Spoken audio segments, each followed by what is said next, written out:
Hello, hello, hello. Hello, my friends. So I'm here to do a reading, but I just had the sudden flash to show you this just before I started, which I'll just turn the camera up a little bit here. This is pedal power machine. Now, I just got it out of the cupboard because I'm in a room with no electricity and I'm going to have to keep my battery going. And so I'm going to be doing some pedaling over this winter. Well, until the electricity gets connected anyway. It has to get a safety check first. So anyway,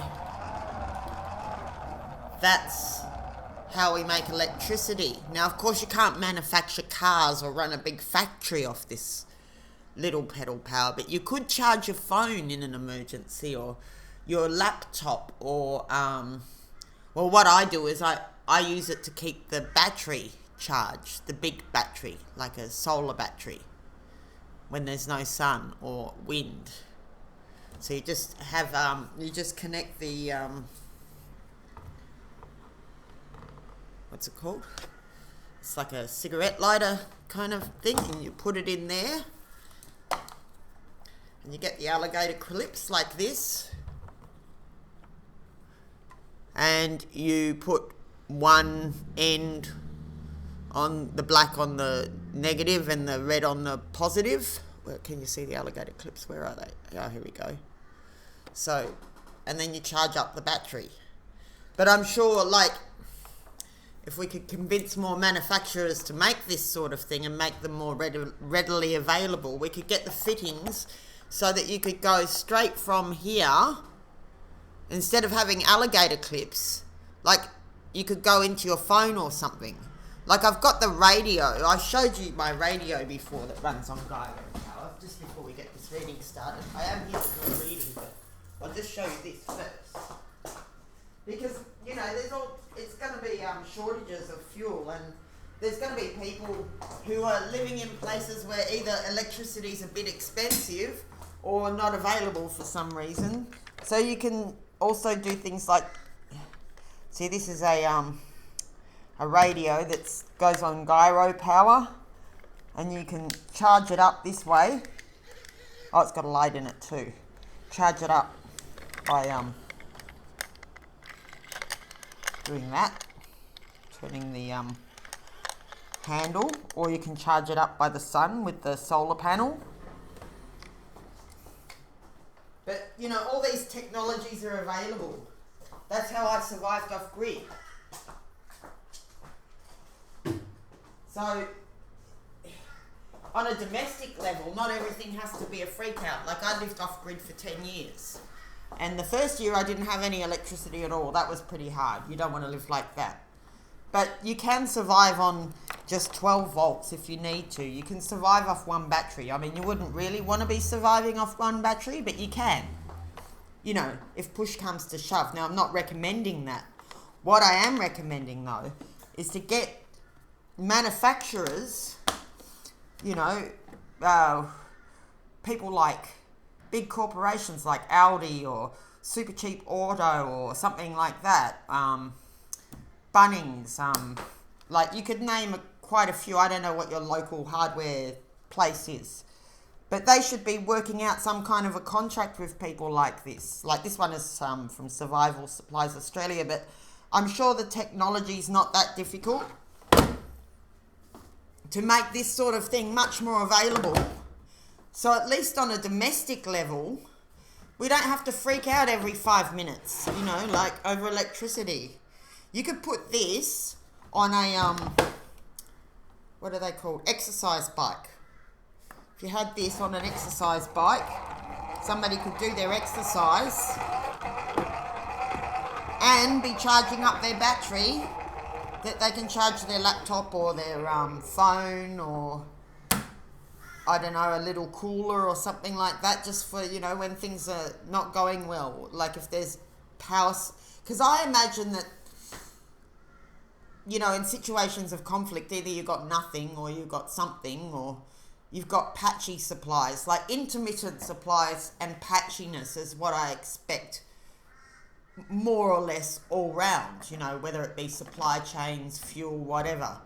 you're going to get intermittent, patchy kind of things. Things flow for a moment and then they don't. So when you've got electricity, you can charge up all your batteries and all your devices off the mains, and then when the mains lets you down for whatever reason, you can turn to these things for backup. And then if the mains happens to be down for three days or a week or something like that, then you have your own way of at least being able to keep your phone going so that you can call someone in an emergency, for example. So that's just my little commentary to make people feel a little bit more empowered. There's not many places you can get these at the moment, but I'm sure, there's an opportunity for manufacturers everywhere to whip things like this up, and they could even design them better so that they're more portable. They come in a little suitcase or something like that. That would be great if you had something like this, because this was a bit awkward to assemble.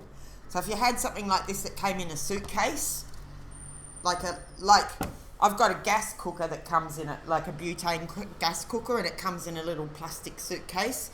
If you could kind of make them like that, or make an exercise bike that folds down into a suitcase and you can pull it out and generate electricity anywhere, anytime.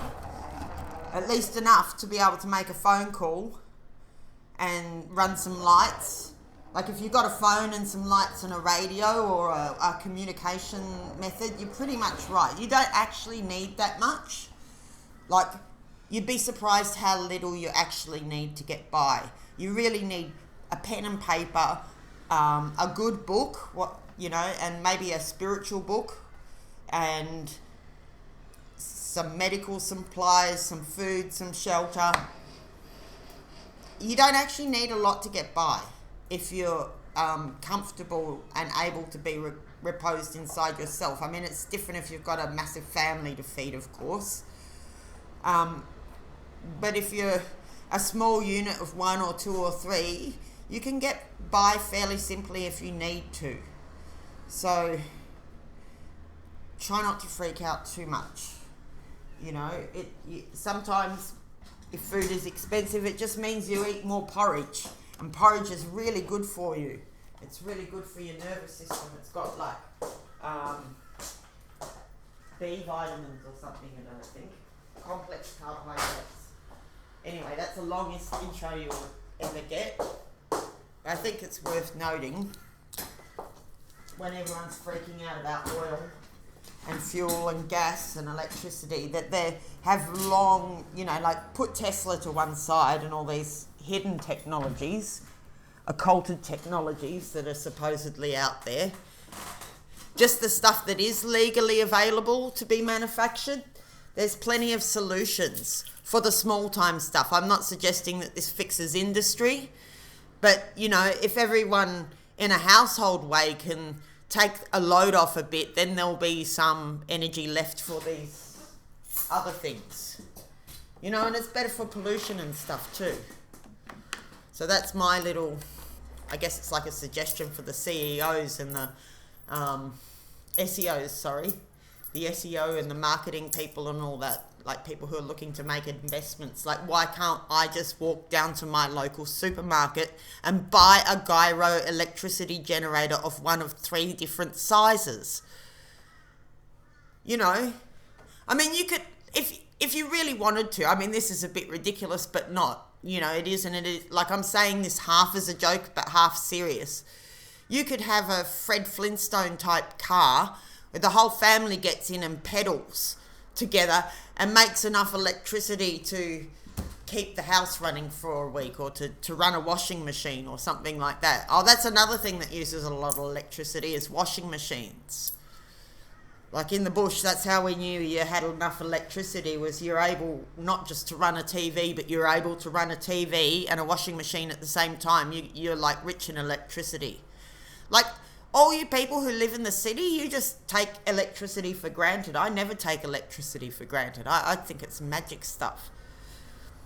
I've spent so long getting by under a couple of lights and one phone that, just to be able to have fridges and washing machines and all this stuff is amazing. I'm not suggesting that everyone should go back to that kind of simpleness, but there's the things like the lights can easily be run off solar, let's just say. You know, things like phones can easily, and laptops can easily be run off gyro. It doesn't all have to be on tap like a fire hose worth of electricity all day, every day for every single person, I don't think. But I'm not suggesting that anyone impose restrictions from outside. I'm suggesting that people look at themselves and go, well, I'm running 6 lights, maybe I could go get by with only 4, and maybe 2 of those could be solar.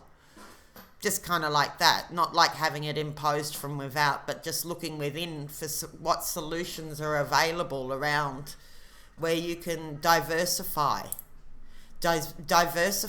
your energy sources and requirements. So you're not just relying on the PowerPoint all the time, because if you're fully dependent on the one PowerPoint from the one power company all the time, well, they've got your hostage basically.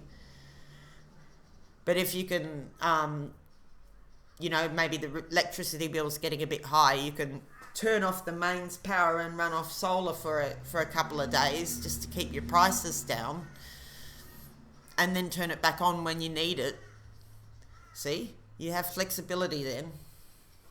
Anyway, that's just my thoughts on the matter. So I'm going to be doing some pedaling in the next few days to keep my battery going in the studio until the electricity is connected. All right, so for the next month is the question I got to ask the I Ching. Oh, look, we're 11 minutes into it, but there you go. Are you committed or not?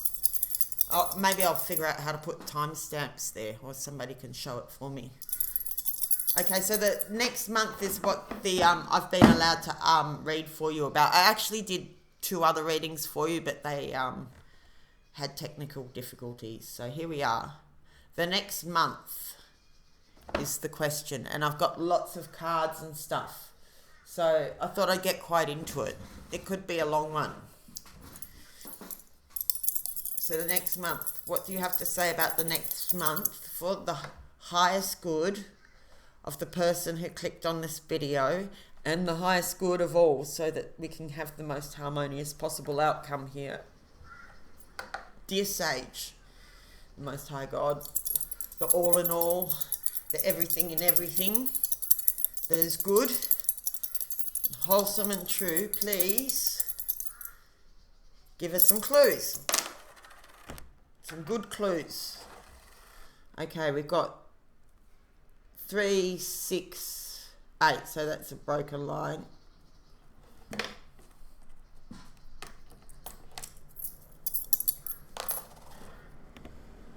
Same again.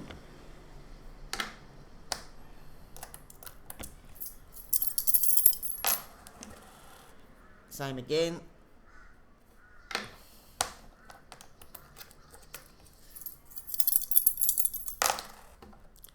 Same again. So this is all yin lines so far.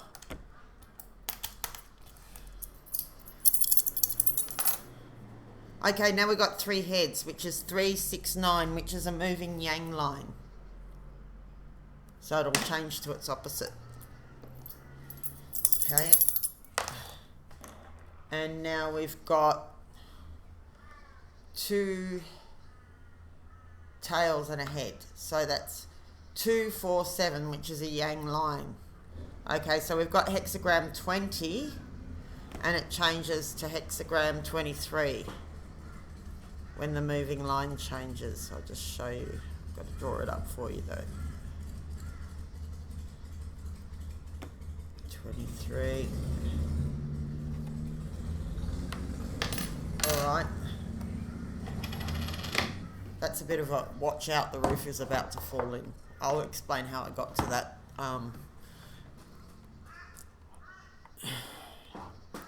I will explain how I got to that assumption after I explain it all. But that's just like the simplest possible explanation you could get. It's obviously more complex than that. But if you had to make a headline out of it, it would be something like that. Because this is the watchtower, and this is about decay, splitting apart, and here it's like saying a situation is going to split apart. So the situation of decay will continue. There's no, like, because it's a, there's nothing happening here. So we're not sure what this is in reference to yet. So yeah, number 20 is observing and number 23 is splitting apart. So observing's all about keeping a watch on things. And here, this is someone in the ruling position. This position is above the ruler, and this is the position of the minister. So it's someone in the ruling position. It could be you. Is this about, okay, Sage, is this about the querent or someone around them? Heads is it's the querent, tails is it's external to them. Okay, it's 3 tails, so it's about something that's going on external to you. So you have to keep an eye on what's going on around you, I guess. So it's not saying that you're falling apart, it's saying something around you is falling apart. Well, that's reassuring. Okay, so is this represent the person, this ruling 9, dear Sage? No, so it's somebody else in a ruling position. Dear Sage, is this more,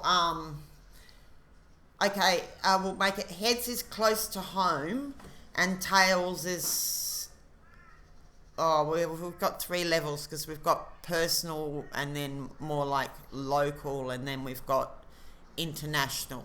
So I'll go personal, local first and then I'll go choose between the other 2. Okay, so heads is personal and tails is is sort of the wider community. So it's personal. So it's something close to you that's falling apart, but not you. Okay. Oh. I wonder if it's a person or a situation. Well, at this point we might have to do some reading. So it's something close to home, but it's not you. And this represents somebody that's not you. So I'm going to guess that something changes in this person's situation. And because it's a ruler, maybe it's like something that affects you. I don't know what that would exactly be. It could be something like your landlord. If you have a landlord, or I guess if you, I don't know, if your house is not paid off, and it could be to the bank, it could be to the council or to the community at the building or the community at large, or it could be something to do with your family because it's you, but it's pretty close to you, but it's not you. So I guess it could be in the family too. All right, well, let's, I wonder if we should put a card. I think we will we'll pull more cards in a little while and we'll see what they say. But we'll just start with the I Ching. Okay, so the main one that it wanted me to read to you from was the I Ching for writers. So we've got Quan, observe. So this is number 20, the first one. So that you start off in the observation position. It says, if a writer stops observing, he is finished. Okay, so it's very crucial for you to pay attention to what's going on around you. One has the urge, first of all, to order the facts. One observes and to give meaning to life. And along with that goes the love of words for their own sake and a desire to manipulate them. That's Aldous Huxley. So commentary. The ability to cut off delusions requires absolutely accurate observations. Right, so first thing I'm getting is if you don't assess the situation properly, you could do yourself a non-favour. Getting the correct assessment of the situation is going to be essential to responding appropriately. If you look around right now, for example, you may observe some aspect of your surroundings that you have never before noticed. Ironically, when a writer erases all delusions that obscure her true vision, she herself will be seen more clearly. Prediction. You will learn how to look without looking, to see without seeing, to touch without touching. You will learn some truths about the world, and your expression of those truths will be utterly sincere. Advisory. Take a moment to observe the space in which you compose. What do you see, hear, smell, or feel? How do you imagine the surroundings would taste? How does the quality of your mind change according to these observations? To observe well, without veil or delusion, is to see the world within the world. For the writer, find a pet, bug, bird, or any animal to observe. Actually, I just got something then, just that nature often gives us signs before humans clock onto something. Like, I often got my cues in the bush from the animals around me, or even just here in town. You know, you can tell if the weather's changing. Say, for example, if all the ants are suddenly in your house, then it might be about to rain. Or if the black cockatoos fly over, it might be about to rain. And to notice, you know, like whether the grass is crispy or if it's lush. You know, it tells you the water content in the soil, how flammable the area is, all that sort of stuff. So if you're in the city, you can still get clues from animals by how they're responding. I guess another thing that animals can also alert you to, like when your companion animal doesn't like someone, you should pay attention to that. If they're loyal to you and they don't like someone who you've brought around, that's an important message for you. I mean, if you know, maybe they're a bit nervous with everyone, but if they have a persistent dislike of someone, I would take cues from animals. Yeah, so write down 10 adjectives to describe the creature. Write down 10 verbs that describe the creature's movements. Then write a narrative poem describing 5 minutes in that creature's life. So I guess it's about, you know, seeing the world through their eyes. So yeah, you do get clues from the animals about your environment. But basically that hexagram's telling you that observation is more important than usual right now. Okay, so strip away illusion. Oh, this is why the observation is more important. Right, in order to make the right decision, you need to fully free yourself of any illusions you're hanging on to, because that's what's going to misguide you if you're still hanging on to illusions. So here we go. So this quote is from Anne Rivers Siddons. I think every creative impulse is that a working... I think every creative impulse that a working writer or artist of any sort has comes of that dark old country where dreams come from. Well, yeah, pay attention to your dreams as well. They're always good clues, aren't they? Now, here we go. Luigi Pirandello. He's probably really famous and I know nothing about him.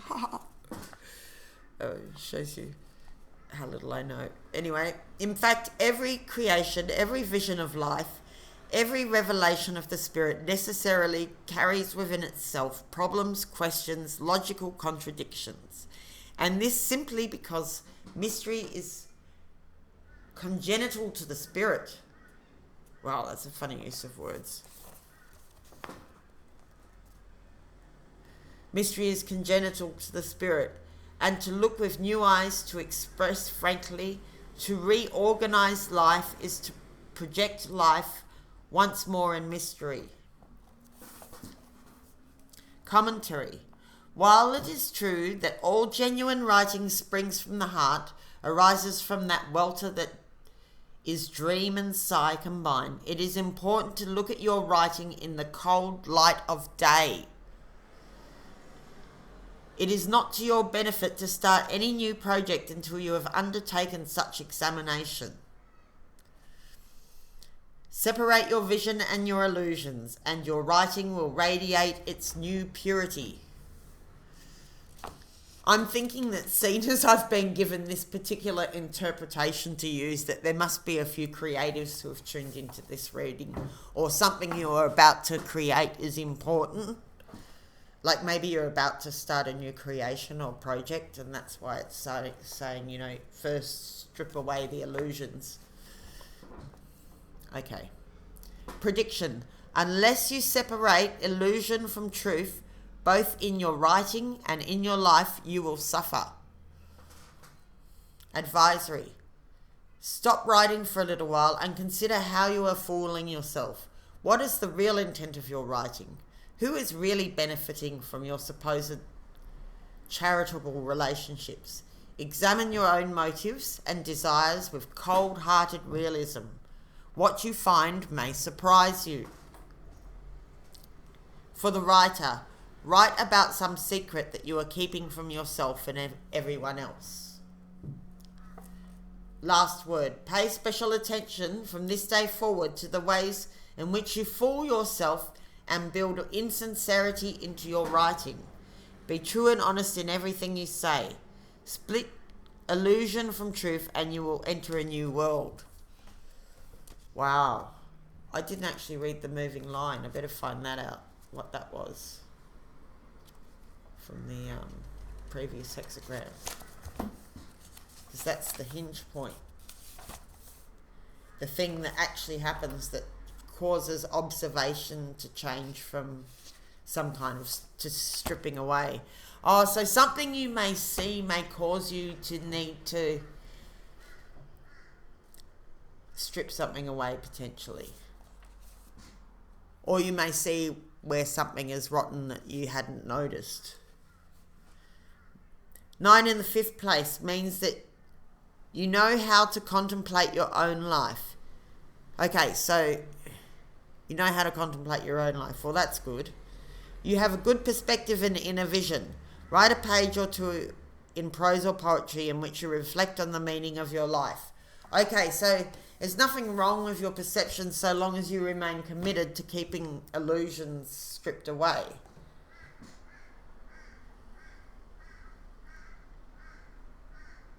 So long as you stay free of illusions, you'll be right. Is there something to go with this? No, not another hexagram. I might just read it from this one, the moving line, to see if it helps.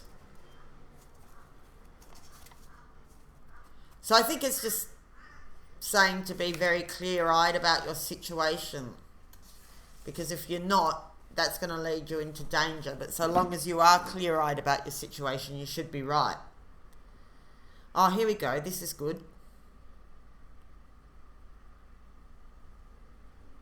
Oh, no, look, I'm going to read this to you because it seems really appropriate. Viewing describes your situation in terms of the need to look without acting in order to find the right perspective. The way to deal with it is to let everything emerge and divine the central meaning.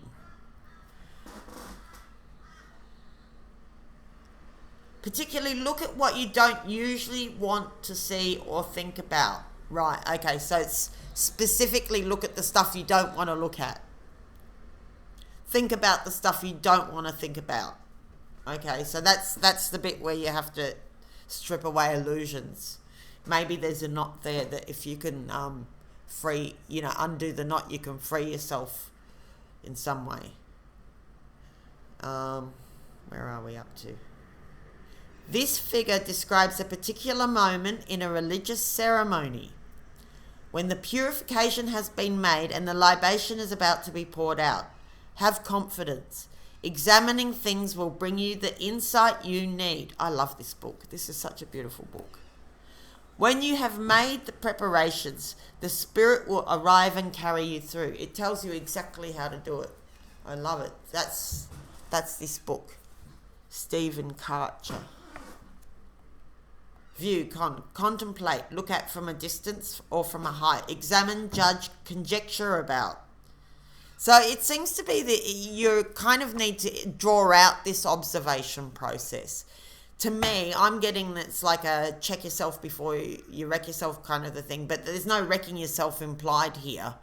But maybe there's other things around you that aren't so stable as, and you might spot them if you it might be about spotting early signs of decay or something like that. I'm just getting a flash here of someone like driving their car and hearing a funny noise and thinking, I'll fix that later because I don't want to deal with it right now because I'm too busy or something like that. But you actually do need to deal with that thing, and you like get a safety check on your car kind of thing. It's that kind of thing. It's like, don't just dismiss those little things, because one of them might be more important that like the tap that floods the kitchen because the washer's getting loose. Because I just went through that.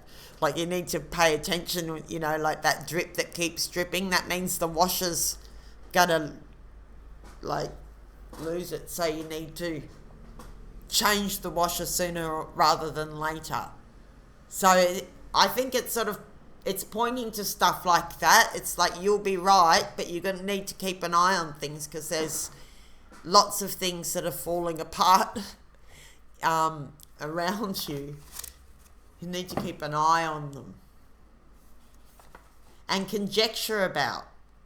Right, so this would imply that you've got some action you're thinking of taking, and maybe you don't want to look at it or whatever, but you need to nut it out a bit more. You need to make a few different hypotheses rather than just jumping into something. Divination, idea, point of view. So you might want to look at things from different points of view, maybe not just the standard way that you look at things, right? Because this is all like the main theme of today's hexagram of today's reading is observing, being watchful. So maybe you need to look at things from a different angle, or for somebody else's perspective maybe.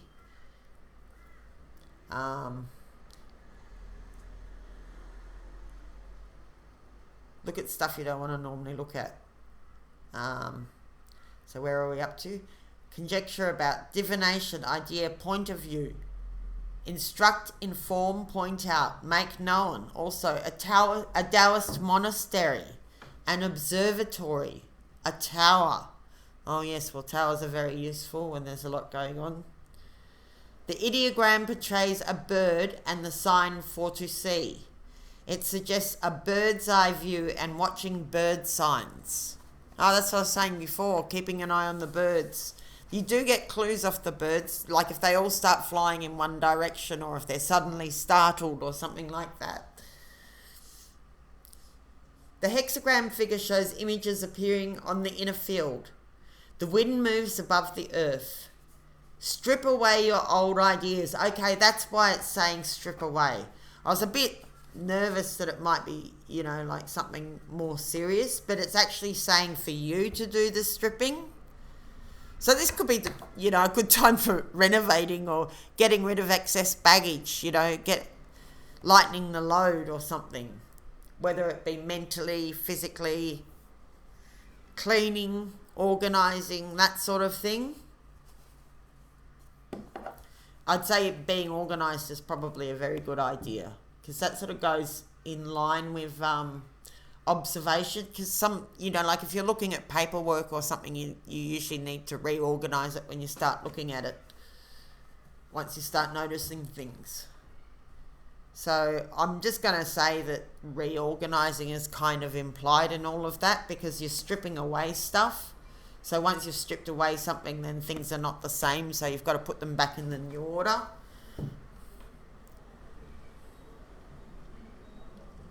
So you're looking at things, this could be a budget thing too, I'm just thinking.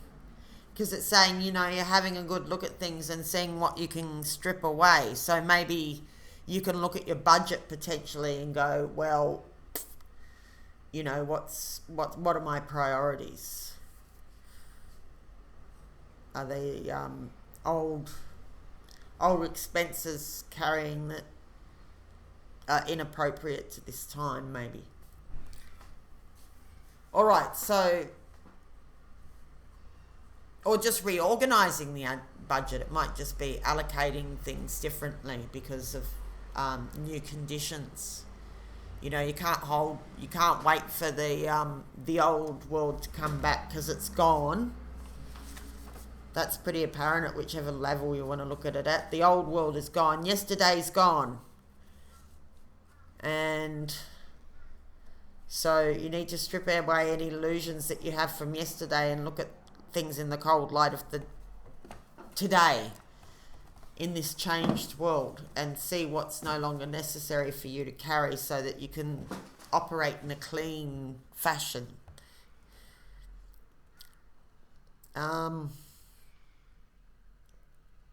Strip away your old ideas. So old ideas are particularly important to strip away. I mean, if they're not useful anymore, if they're not serving you. There is something of great importance here and you can seek it out. So, right, it's like sorting the wheat from the chaff. It's like there is something important, but maybe it's being obscured by dross, by kipple or something like that, you know, mentally, whatever. It's hidden because of the stuff that's getting in the way.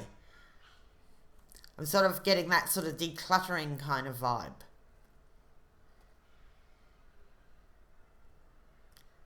So there is something of great importance here and you can seek it out. The early rulers used this time to inspect the borders. They contemplated the needs of the people and set up ways to instruct them.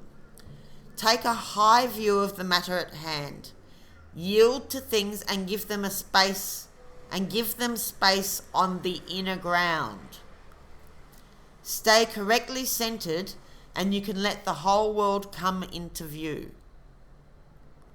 Right, so you're not so much going out to meet the world, it's more like you're observing from your observation tower and preparing and organizing. And if you prepare things well, the spirit will answer and carry you through. Right, so you'll know when it's time to act because the spirit will lead you.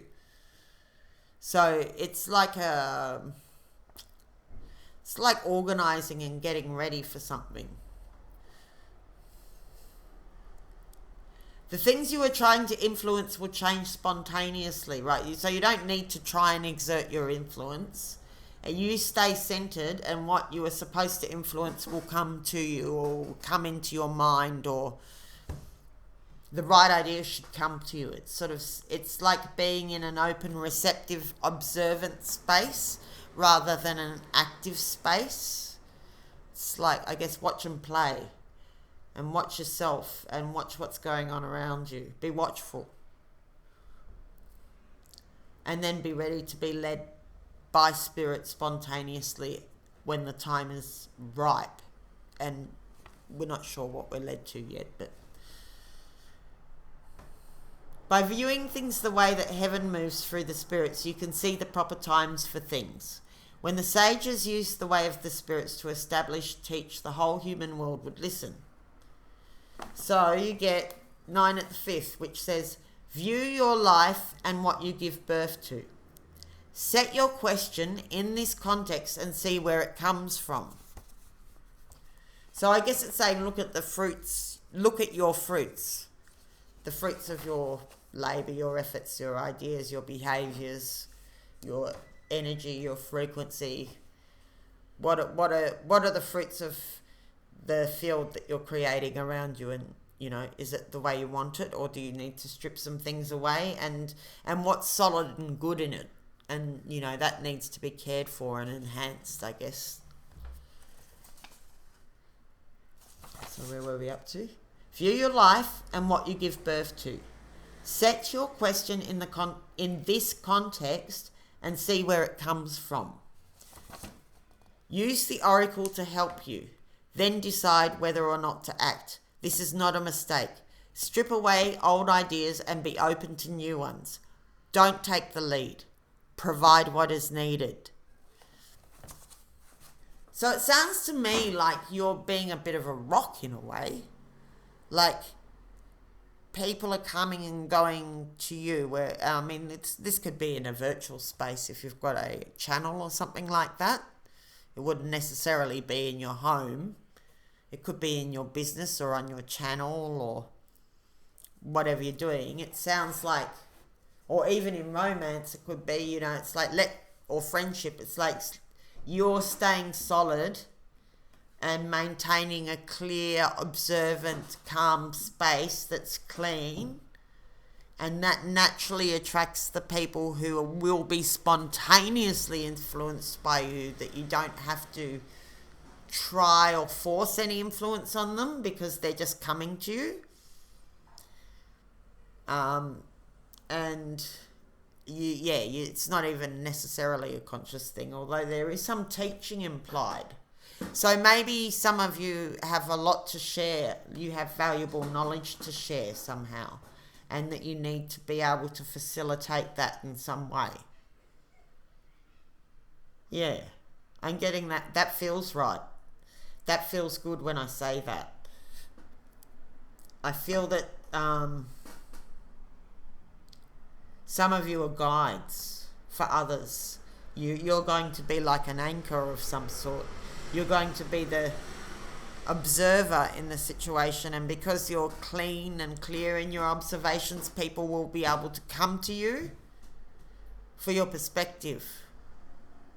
It's not like you're trying to change them or anything. It's like they're just going to come to you for your perspective because you're got that calm, clear, detached observational space, and you're responding to the needs of the moment. And when they come to you, you facilitate them, because it's not to say that you've just got porous boundaries or anything like that. Obviously, you've still got, you decide who comes into your space on whatever level that is, but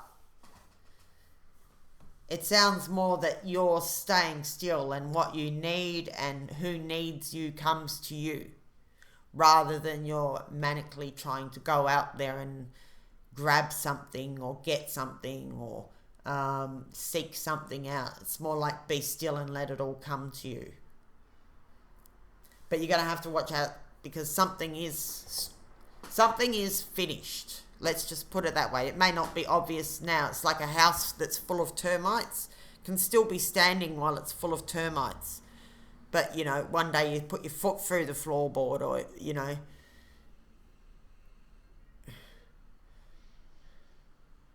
the wall starts, flaking off or something like that. It starts getting bad dust in your lungs from termites or something. So you can't actually live in it at a certain point. And so it's saying that there's something, and it could be anything. It doesn't have to be a physical thing. It could be a relationship. It could be a situation. There's something is at its end point, even though you can't necessarily see it yet. There is a situation of decay of some sort. So you will need to strip something away. So in order to be ready for this, it's best if you're just traveling lightly, basically. It's like the less you're carrying, the less you will be having to deal with when some external thing happens. If you're clean and coherent and streamlined, that's the word I'm looking for. If you're like nice and streamlined in your own operation, you don't need much, like I was saying before with the electricity. If you can keep your needs fairly simple and your mission fairly straight, like you're not trying to do 10 million different things, then you should be right. It looks to me like it's all in support of your creativity, because you were given these creative kind of books to be read from. So this is all this stripping away is for you. It's not like happening to you, it's happening for you. And it seems like you're going to be the main activator of it, and it's like your job to decide what stays and goes. But there will be some external aspects as well, because it did say external right at the end. So it's not you. It's not like you're having a disaster or something like that. It's like things around you have had their day, or they've reached the end of their cycle, or the situation's moved on now, or things have changed, you know. It's a legitimate time to end something, you know. Maybe, you know, that pair of pants is just about to get a split right up the bum. So, you know, it's fair enough to chuck them now. That's kind of what it feels a bit like. It's like you don't want to be carrying around a bunch of broken stuff, broken whatevers, whether it be physical or emotional or mental, or yeah, it's just like get rid of all the broken stuff. You know, it's gonna happen one way or another. It's probably a really good time to shed any dependencies that you can easily shed. You know, if you don't need that extra coffee that day, or that extra sugar, or that extra cigarette, or whatever it is you're into. If you've, you know, I don't know what you're into, but maybe it's beer. Maybe you don't need that extra beer. Whatever it is, it's a good time to sort of travel lightly in several different ways, because that will enable you to cope with the changes that are coming. It's suggesting that, yeah, if you just travel light, then the external things that are falling apart won't affect you as much, because you've already seen things in the cold light of day. You've already let go of the things that were sort of dodgy. Let's pull some cards.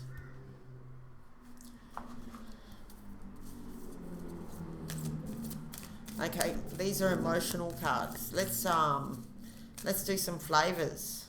What's helpful, please? Something helpful? Because we have to hold on to the treasure and lose what's not essential. Because it's saying there is something really valuable, so you need to hang on to what's valuable. So what helps us? What's some clues towards finding what's valuable in this situation? Fear. I realize that I am testing my resolve to live in the energy of love. Right. It's a valuable opportunity to face your fear. To live in the, to resolve in the energy of love. It sounds like you, because on this card it says, I am testing my resolve. So it sounds like you get to do the challenge yourself. You can challenge yourself. You can put yourself little challenges. Maybe you will try something that you have been wanting to try, but you're a bit nervous about it. Maybe you'll give it a go. That's the kind of vibe I'm getting. I'm not getting the vibe of like terrible, fearful things are happening. I'm getting more the vibe of that there's something you would like to try, and it sort of encourage you to give it a go. Don't let fear stop you. Okay. So you just realize, but maybe the fear's there for a reason. Like it might be alerting to something that you do need to pay attention to. Like if your car was making funny sounds, you might fear that it's unsafe to drive. Well, in that case, you need to book it into the mechanics. So if it's not a rational thing like that, then it might be just saying, well, you know, you're afraid of doing this thing, just go for it. You know, give it a go. Put your toe in the water, maybe. If it's something that's good for you, the energy of love's going to carry you through. So it's a way to love yourself, to face your fears. Okay, what's not so helpful? So anyway, whatever fears you've got coming up here, it's for you. Right? So it implies that there may be some fear in the situation.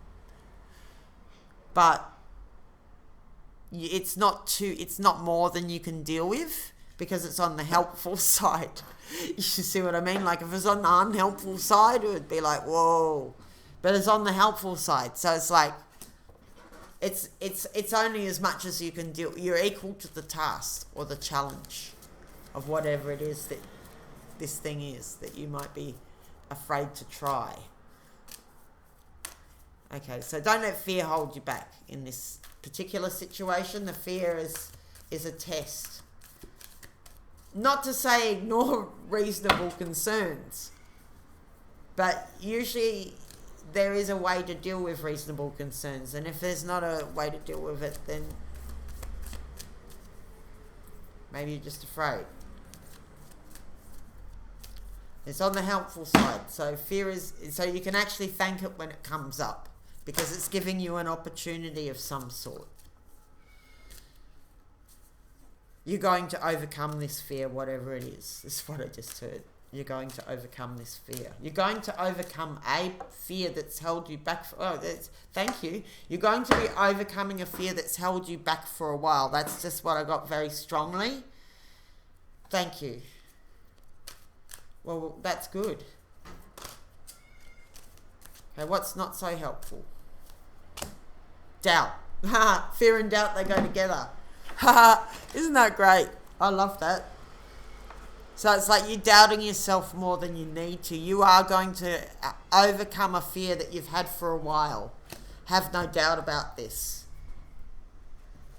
Have no doubt about this. All right. Let's pull another card on the helpful side. Got animals next. So in this dynamic, this is for the next month. Remember, we're doing it for the next month. So just whenever this happens to be uploaded. Oh, wait a minute. Is it timeless or is it just specific? We'll ask the sage. Is it heads is specific, tails is timeless. One head and two tails, so it's more generalized. So it's a month program, but it could be most relevant now, but it could also apply at another time. All right, so on the helpful side, what's helpful, dear sage, for the next month? Well, we strip away illusions, face fears, and have no doubts that we can overcome this. For the person watching the video, for their highest good and the highest good of all. Imagination, cool. Immerse yourself in artistic and creative expression. Right. You know, creation's almost like the opposite of fear. Isn't it? Like, well, I guess love is like the opposite of fear, but creation is kind of like love expressed. So maybe if you're feeling afraid, you could respond to it in a creative way or in an artistic way. Maybe you can find a creative way of expressing your fear. Or expressing, you know, the good thing that you would like to overcome. You could be creative and you could get your fears, what you fear, you could be honest with yourself and go, I fear this, X, Y, and Z. And then you could creatively turn it to its opposite. You could write yourself a creative story of the opposite of what you fear and live that as if it's already happened. Imagine what it's going to be like when you overcome this fear that you've had all this time. I think this is also about overcoming creative blocks too. And I'm hearing mechanical. I don't know why I'm hearing mechanical. Maybe your creativity involves something mechanical and you're not confident about it. I don't know. But okay, so whatever fear comes up, your artistic and creative abilities are going to help you overcome it. And it's also saying, you know, not to let fear hold you back from being creative or artistic. I got a bit afraid when I saw the first hexagram, and then it's all working out beautifully. Okay, nothing too drastic, but okay, so your antidote, the antidote to fear is what I'm hearing in this situation, is to be artistic or creative about your response to it. Actually, even if you did have a real world something to fear about, like even if the fear was totally valid and justified, like if you had some aggressor facing you or something threatening you or something awful like that, let's not imagine that that's going to happen. That's just, I'm just saying as a theory. that doing something unexpected, or, you know, like having a really creative approach to dealing with it, they wouldn't be expecting that might be a good way out of it. Yeah. I'm just getting a flash now about how a lot of fascists are taken down by comedy. You know, you can't actually, like, if they've got all the guns, you can't come at them with guns. But, you know, you can steal all their paper clips kind of thing. Well, maybe paper clips is not funny, but it's just more like being creative response. She made all their keyboards not have a particular letter working or something. And just, yeah, it's just like deal with what fears you in a creative and artistic way. Be creative about your response. And don't be afraid of your own creativity. It's like, why are you doubting yourself? According to this, you've obviously got what you need to overcome both the fear and to be amazing in your artistic and creative expression. Okay, so on the not so helpful side, foresight. You're able to see what is in store for the future. Oh, maybe this is like your doubts about the future, because you have doubts. It's like maybe you're catastrophizing the future that may never materialize. Or maybe there are some serious doubts about the future that are worth considering, but you need to strip away the illusions and just deal with it rather than worrying about it. I guess there's some things you can't deal with. They're not up to you.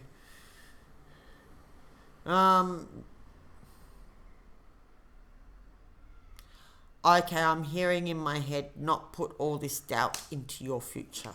That's just what I heard in my head, that you're not supposed to put doubt, to put all these, this poor giraffe is not supposed to carry all these doubts into the future.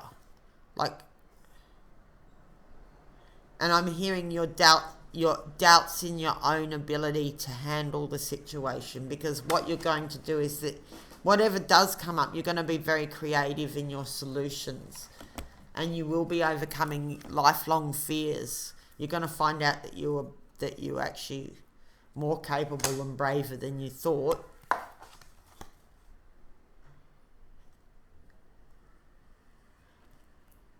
Yeah. Try not to project your worst doubts into the future, because that's just not helping. Even if there are challenges ahead, it's like you will be able to deal with them. There's nothing too big that you can't cope with. It's like you may have your fears come up, but it'll be only to the, like, it won't be up to the point where you drown in it. It will only be just the amount that you can cope with and no more. And so if you know that it's like the test is only to the point that you can actually succeed in the test. See, because it's already said, don't doubt yourself. Doubt's your main enemy. Even when you can see challenges in the future, you know, there may be some serious challenges in the future, but that doesn't need to make you doubt yourself and your ability to handle things as they arrive. Because the universe isn't going to give you more than you can cope with.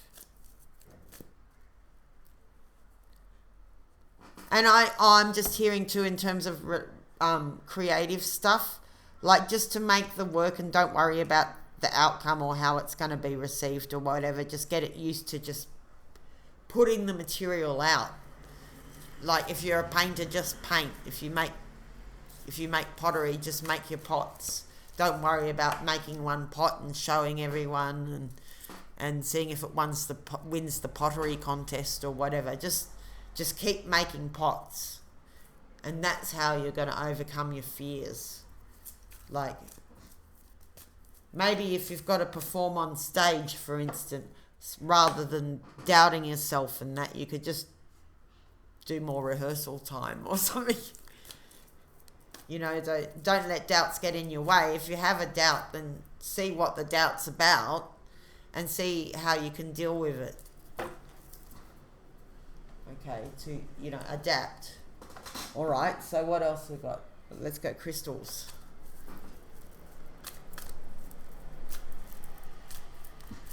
Oh, I only have so much battery, so I probably better stop soon. If it runs out, that's just where it was supposed to run out. We'll just make it like that. Of course, I will say hello and goodbye and everything, and thank you for subscribing and liking and sharing and whatever else you may do to help the channel, commenting, whatever. Thank you. I love all of that. Thank you, subscribers. You're actually really nice subscribers.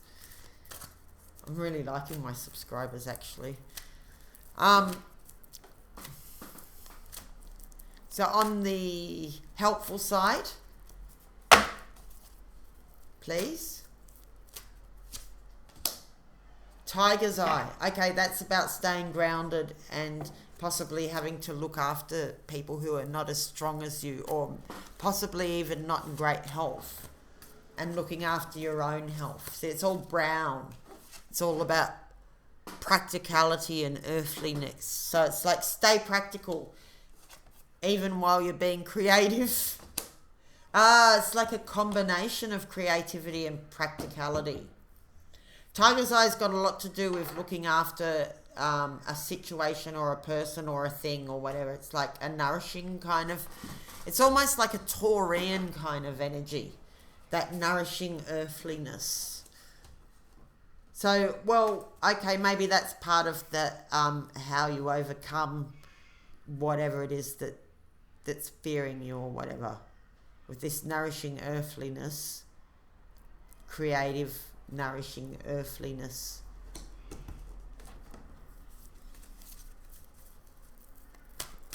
Doing practical things too is kind of implied with Tiger's eye. It's kind of like you're the rock. So you stay still, let things come to you, pay close attention to everything that's going on around you, be creative, overcome the obstacles before you, using unusual creative ideas, using your imagination to overcome some of the challenges, being creative about the challenges that you find yourself with. And as well as being very practical, warm and nurturing and grounded and earthy. All right, not so helpful. Thunder eggs, travelling, right. Amulet stone, yeah, it's about travelling. So is it saying it's not a good time for travelling, or is it saying you've got some travel you have to do that's not so much fun? Heads is it's not such a good time for travelling. Tails is there's an issue with travelling, like that travelling comes at a challenging time or something, that you have to do it, or you have to travel. So heads is it's not travelling, tails is you may have to travel. Two tails. Okay, you may have to go somewhere unexpected. Or go somewhere expected, I guess. You may have to go. Alright, so maybe that's like, there's a whole thing about waiting and observation and everything. So there could be a timing issue there. It's like waiting for the right time to go, or picking, it says spirit's going to move you. So maybe something's going to happen that's going to cause you to have to travel. So you're sort of getting ready for that. I'd say just like have your bags packed in case you need to suddenly go somewhere. Then you won't be thrown off. Alright. What else do we have? Might wrap it up soon. Another clue on the helpful side, please. Surprise. You may be surprised. So helpful surprise. Something nice.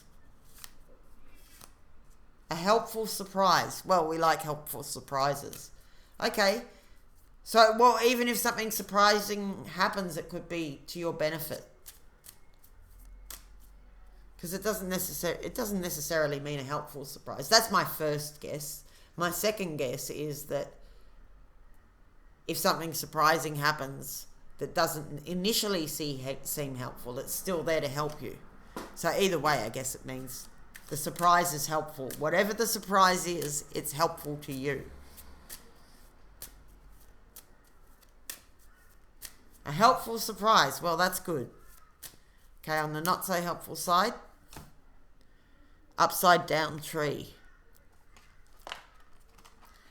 Tell the tree what you think. Really think. Okay, so you don't feel able to express yourself you don't have a place you can confidentially tell. You need to tell the tree, or you can't tell the tree. It's not helpful. It's because you're not talking to the trees. If you can't talk to people, then you can go and confide in the trees. It's because it was upside down, so I'd say you're not talking to the trees. Maybe you need to spend more time in nature. Yeah, that's what I'm getting. Because it says tell the trees what you really think. So how can you tell the trees what you really think if you're not spending enough time with them? Maybe you're not listening to their answers. Well, you love your trees. Hopefully nobody's cutting your trees down.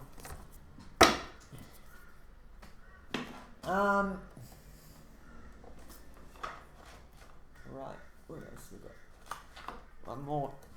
One more deck and we'll wrap it up. Okay, one more helpful, one more unhelpful.